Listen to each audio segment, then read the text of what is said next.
ચલો આપણે રિવિઝન જોયું હતું.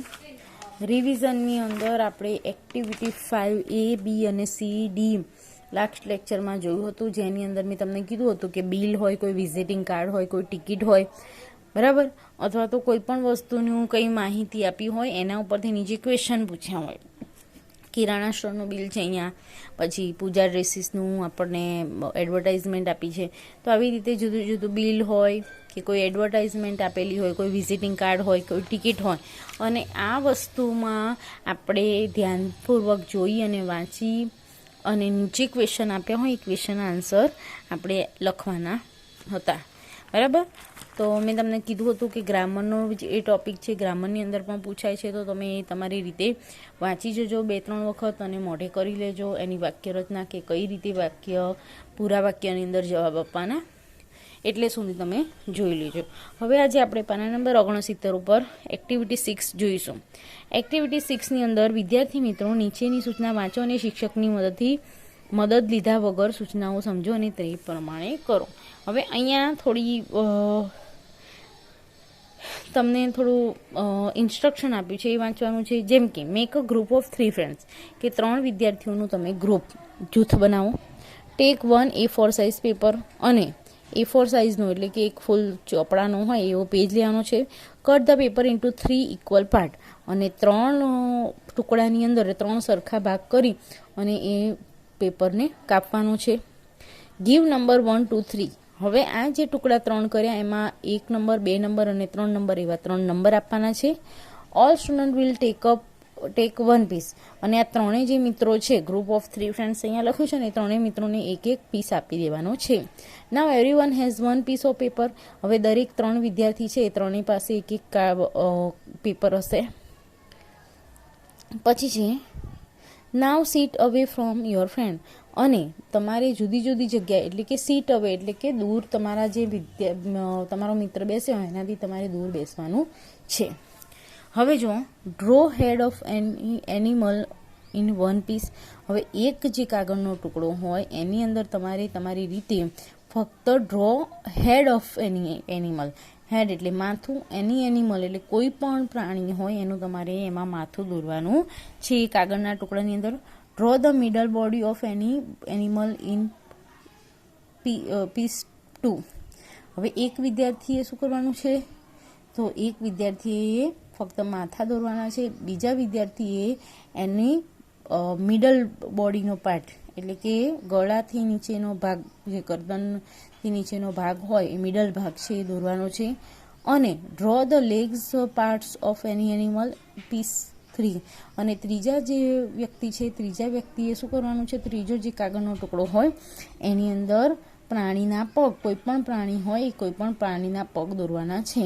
તો એવી રીતે આ ત્રણેય વિદ્યાર્થીઓ એ જુદું જુદું કામ વહેંચી લેવાનું છે. એક જણે માથું, એક જણે મિડલ પાર્ટ ઓફ બોડી, અને એક જણે ફક્ત લેગ્સનો પાર્ટ એટલે કે પગ બનાવવાના છે. નાઉ જોઈન ઓલ 3 પાર્ટ્સ. અને હવે આ જે ત્રણેય જે કાર્ડ જેની જોડે હતા, ત્રણેય જે પેપર હતા એ ત્રણેયને શું કરવાના છે, જોઈન એટલે ભેગા કરવાના છે. You will find a new animal. હવે દરેક જણ છે, દરેક જણ તમારાથી દૂર બેસ્યું હતું. કોણે કયું પ્રાણીનું માથું દોર્યું હતું, કયા પ્રાણીનું મિડલ પાર્ટ દોર્યું હતું અને કયા પ્રાણીના પગ દોર્યા હતા, એ તમને ત્રણેય મિત્રો છે એમાંથી કોઈને ખબર નહોતી, બરાબર. એટલે આ જે એક્ટિવિટીની અંદર શું કરવાનું છે, કે ત્રણેય જ્યારે અલગ અલગ બેસ્યા હોય તો ત્રણેયના દિમાગમાં અલગ અલગ પ્રાણી હોય, એટલે ત્રણેય અલગ અલગ પ્રાણી હોય એના ભાગો દોર્યા હોય, એટલે એના વિશે માહિતી ના હોય. હવે તમે એને ત્રણેયને ભેગા કરો તો એ ત્રણેય જે ટુકડાને ભેગા કરો ત્યારે શું થઈ જાય છે, કે કોઈ પ્રાણી અલગ જ બીજું તમને દેખાય છે. Now give a name to a new animal. અને હવે તમે આ જે નવું એનિમલ એટલે નવું પ્રાણી તૈયાર થયું છે, આ ત્રણેય ટુકડા ભેગા કરી એનું તમારે નામ તૈયાર કરવાનું છે, બરાબર. તો આ ક્લાસરૂમની એક્ટિવિટી છે, ફક્ત આ વાંચવાની છે, આપણે અહીંયા કરવાનું નથી. હવે જો activity 7, read the dialog.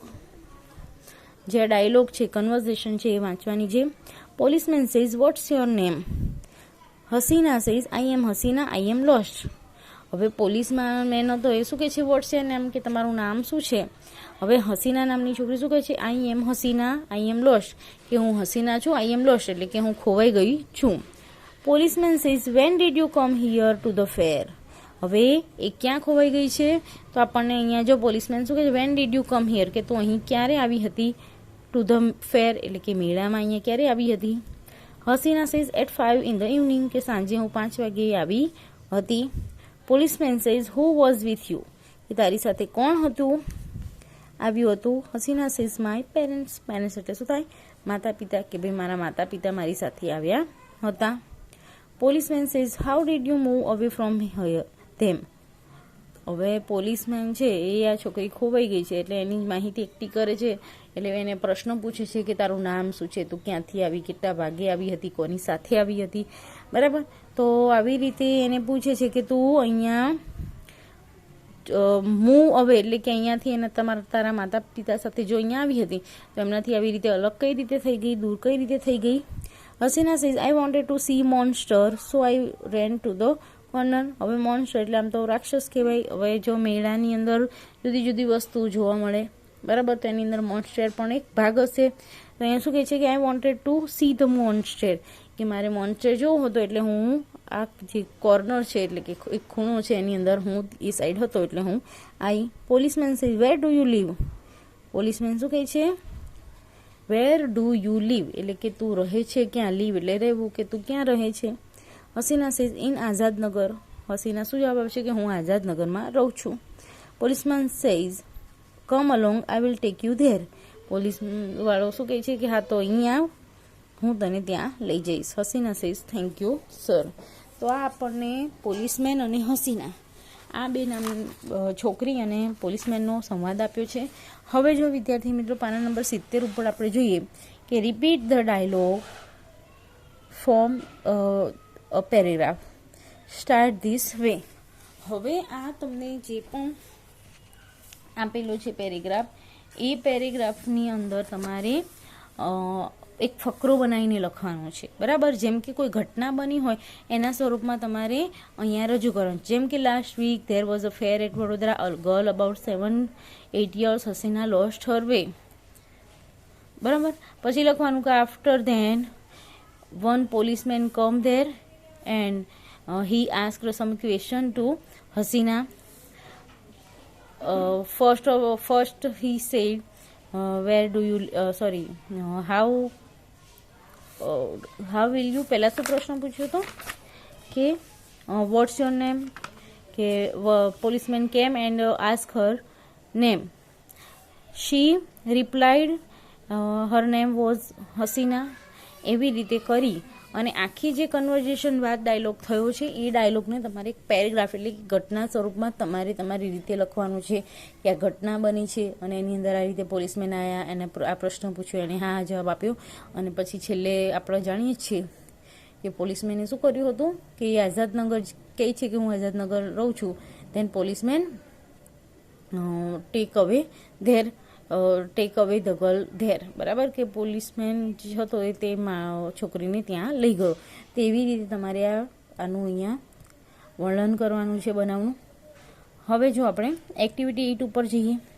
This is the time table of Mogri primary school. It is Wednesday today. Read the time table carefully and answer the question frame other question. Mogri primary school Mogri. હવે તમે જો કે આ એક જે શાળા છે એનું ટાઈમ ટેબલ છે. હવે શું કહે છે કે ઇટ ઇઝ વેડનસડે ટુડે, આજે બુધવારનો છે. હવે આપણે બુધવારે જોઈએ કે ટુડે, પછી યસ્ટરડે અને ટુમોરો, બરાબર. તો બુધવારનો જે છે એ વર્તમાન કાળમાં, મંગળ અને સોમ છે એ બંને શું શેમાં આવશે તો એ બંને ભૂતકાળમાં આવશે. જ્યારે ટુમોરો, થર્સડે, ફ્રાઈડે અને સેટરડે એ જે એના જ્યારે વાક્ય આપણે બનાવીશું ત્યારે વિલથી ઉપયોગ કરીશું. મીન્સ કે ભવિષ્યકાળ, ભૂતકાળ અને વર્તમાનકાળનો ઉપયોગ કરી અને ક્વેશ્ચન આન્સર કરવાના છે. તો આપણને થોડા ક્વેશ્ચન આપેલા છે. જેમ કે પહેલું છે what time was Mrs Dhruti teaching maths on Monday, કે મંડેના દિવસે, હવે વોઝ લખ્યું છે તો ભૂતકાળ થઈ જાય કે મંડેના દિવસે ધ્રુતિ મેથ્સ ક્યારે લેતી હતી તો આપણે જોઈએ છીએ કે 11:35 થી લઈને 12:10.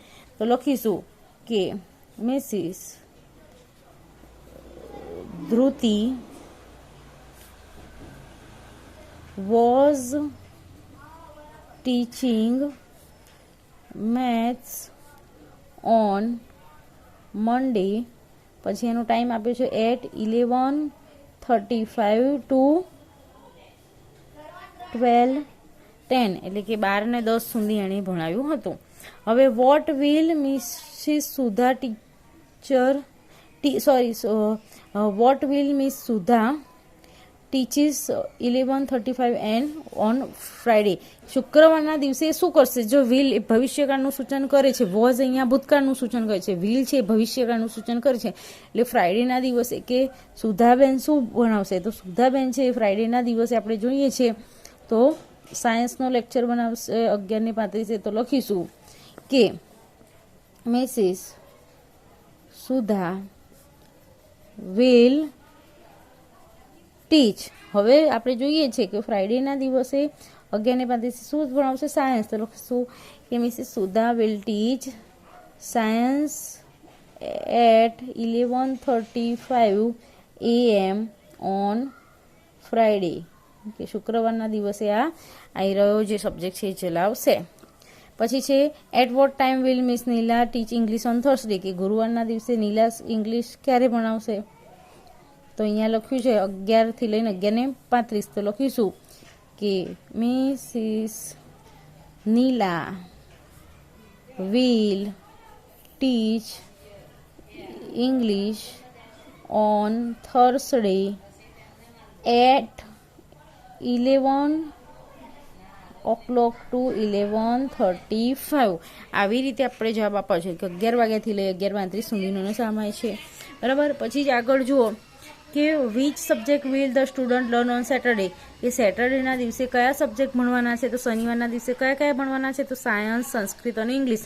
તો લખવાનું કે the students will learn science, Sanskrit and English on Saturday, બરાબર. પછી પાંચમો છે what did the student do on Tuesday during 12:10 to 12:45, કે ટ્યુઝડેના દિવસે આ લોકો શું ભણ્યા હતા 12:10 થી 12:45 સુધી? તો અહીંયા લખીએ આપણે ઇંગ્લિશ, તો લખીશું ધ સ્ટુડન્ટ લર્નેડ, બરાબર.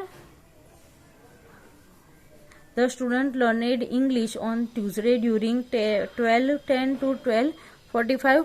આવી રીતે આપણે આ જે પ્રશ્ન છે એનો જવાબ આપવાનો છે. અને સાથે સાથે 4 એવા પ્રશ્ન બનાવવાના છે જે આપણે ઇઝી છે, આપણે લખી શકીએ કે આપણે એમ પણ લખી શકીએ when did Mrs Juliet learn Gujarati, કે ગુજરાતી ક્યારે ભણાવશે? તો આપણે લખીશું કે ટ્યુઝડેના દિવસે 11 to 11:35. તો એ રીતે પ્રશ્ન બનાવી શકાય. પછી આપણે લખી શકાય કે when did Mrs Sudha learn science on Friday, કે ફ્રાઈડેના દિવસે ક્યારે વિજ્ઞાન ભણાવશે? તો આપણે જાણીએ છીએ કે 11:35 થી 12:10. તો આવી રીતે તમારે પ્રશ્નો આગળ 2-3 બનાવવાના છે, બરાબર. તો તમે એ બનાવી દેજો, આ એક્ટિવિટી નોટમાં લખજો. હવે જો આપણે એક્ટિવિટી 9 તરફ જોઈએ, અ લેટર જર્ની, એટલે કે પત્રની જે જર્ની હોય, મુસાફરી. કેતકી રોટ અ લેટર ટુ કવિતા, કે કેતકી છે કવિતાને પત્ર લખ્યું હતું. Do you know how the letter reach the Kavita's house, કે તમને ખબર છે કે કવિતાના ઘરે કેવી રીતે પત્ર પહોંચ્યું હોય? Let's read and find out, કે ચાલો આપણે એને વાંચીએ અને શોધી કાઢીએ. I am a letter Ketki wrote with a pen piece of paper or friend Kavita. શું કહે છે કે હું લેટર છું, એટલે કે હું પત્ર છું, મને કેતકીએ લખ્યું છે પેનથી એક કાગળના ટુકડા ઉપર. અને કોને લખ્યું છે? તો કવિતા, એની મિત્રને, her friend Kavita. Then she put me into the letter box, અને પછી તેણીએ મને લેટર બોક્સની અંદર નાખ્યો. After that the postman look me out put me in a big bag, અને પછી થોડા સમય પછી પોસ્ટમેન આવ્યા અને મને લીધો અને પછી એક મોટી બેગમાં મૂક્યો. Taking a ride on a પોસ્ટમેન્સ bicycle, અને પછી મેં, એટલે કે પત્ર એવું કહે છે કે મેં રાઇડ લીધી, એટલે સવારી લીધી પોસ્ટમેનની બાઇસિકલ ઉપર, એટલે સાયકલ ઉપર. I reach the post office, અને પછી હું પોસ્ટ ઓફિસે પહોંચ્યો. There the postman took me out of the big bag and stamp me hard, અને પછી પોસ્ટમેન મને ક્યાં લઈ ગયો? તે મોટી બેગમાંથી કાઢ્યો અને સ્ટેમ્પ મી હાર્ડ, અને જોરથી મારા ઉપર સ્ટેમ્પ, આપણે સ્ટેમ્પ મારીએ છીએ ને એમ. The stamp was of Anand because Ketki posted me from Anand, કે જે સિક્કો સ્ટેમ્પ લગાવ્યો હતો એ ક્યાંનો લખ્યો હતો? આનંદ લગાવ્યો હતો. કેમ? કારણ કે કેતકીએ આનંદનું એડ્રેસ આપ્યું હતું એટલે. Then the postman put me into another big bag. અને પછી પોસ્ટમેન એટલે કે જે પોસ્ટમેન હતો એને મને ટપાલીએ મને બીજી મોટી બેગમાં મૂક્યો. This big bag had more letters. અને આ જે મોટી બેગ છે એની અંદર ઘણા બધા પત્રો હતા. All letters by going to Kolkata with me. અને બધા જે પત્રો હતા એ મારી સાથે કલકત્તા જઈ રહ્યા હતા. The red postal van dropped me and the railway station. હવે તમે જાણતા જશો કે જે પોસ્ટ ઓફિસ માટે જે કાર્ડ લઈ જવાવાળી જે વાન આવે છે એ લાલ કલરની હોય છે. તો અહીંયા શું કીધું છે કે ધ પોસ્ટલ વાન એટલે કે જે આ પોસ્ટ કરવામાં પત્રો લઈ જતી જે વાન હોય એ ડ્રોપ્ડ મી એને મને રેલવે સ્ટેશને પહોંચાડ્યો. There I got into a train going to Calcutta. અને પછી ત્યાંથી મને શું મળ્યું, એક ટ્રેન મળી અને ટ્રેનમાંથી મને કલકત્તા લઈ જવામાં આવ્યો. After a long journey of 72 hours I reach the Kolkata. કે 72 કલાકની જર્ની એટલે 72 કલાકની મુસાફરી પછી હું કલકત્તા પહોંચ્યો. Then the postman of Calcutta sorted me as a per area. અને પછી જે કલકત્તાનો ટપાલી હતો એણે એરિયા વાઇઝ મને સોર્ટ કર્યો એટલે અલગ પાડ્યો. Then he put me more stamps on me. અને પછી પાછા મારા ઉપર સ્ટેમ્પ માર્યા. Finally the postman dropped me into Kavita's house. અને પછી છેલ્લે શું થઈ ગયો, પાછો મને ફાઇનલી કવિતાના ઘરે પહોંચી ગયો. હવે જો અહીંયા એવી જ રીતે જેમ પત્ર આપણને આપ્યો છે એવી રીતે અહીંયા શું કર્યું છે, તો આપણને આપેલા છે થોડા ચિત્રો અને ચિત્રને અરેન્જ કરી અને એના જે રાઉન્ડ આપેલા છે એના ઉપર શું કરવાનું છે, તો આપણે નંબર આપવાના છે. જેમ કે arrange the picture in sequence and tell the journey of the letter into class. હવે આ જે લેટર છે કેવી રીતે માણસ લખે છે, કેવી રીતે એને ત્યાં સુધી પહોંચાડે છે, એને તમારે 1 by 1 એના નંબર આપવાના છે. બરાબર. તો આ તમે નંબર આ જે એક્ટિવિટી છે જાતે કરજો. કે જેમ કે પત્ર પહેલાં લખવાનો હોય, પછી લખી અને એને પોસ્ટ કરવાનો હોય, અને પછી એને એક વ્યક્તિ નાખે છે. બરાબર. તો આવી રીતે અલગ અલગ જે ચિત્રો આપ્યા છે એના નંબર તમે આપી દેજો. બરાબર. તો આ સાથે આપણે આ એક્ટિવિટી પૂર્ણ કરીએ છીએ. તો આટલી જે એક્ટિવિટી આજે ચલાવી છે, એક્ટિવિટી 6, 7, 8, 9. તો આ તમે એક્ટિવિટી પૂરી કરજો. તો આ સાથે આપણું જે રિવિઝન છે એ પૂરું થાય છે. આગળના લેક્ચરમાં આપણે આગળથી જોઈશું. ત્યાં સુધી જે મેં આજે ચલાવ્યું છે દરેક વસ્તુ તમે તમારી નોટની અંદર લખી દેજો સારા અક્ષરે અને વાંચી લેજો. નેક્સ્ટ લેક્ચરમાં આપણે આગળથી જોઈશું.